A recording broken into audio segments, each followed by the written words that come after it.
So guys, for the first step, you want to go to search and type in graphics settings. Click on it. And now once you're on this, you want to scroll down. You might already be seeing in this list the game or the application that you want to force to use your graphics card. If you do see it in this list, then you want to click on the drop down. It's going to be saying GPU preference. Click on the drop down again and then select high performance with your graphics card. That's how you do it.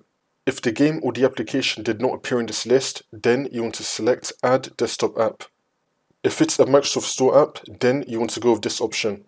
In my case, I'm going to click on Add Desktop App.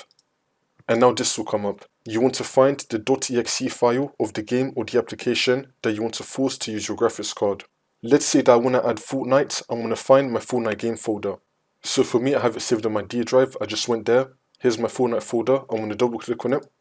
You want to find the game or the application .exe file. Once you find that, you want to double click on it, which will now make it appear over here. And then once it appears here, click on the drop down, and again, GPU preference, high performance. And you can set optimizations for Windows games to on. That's how you do it.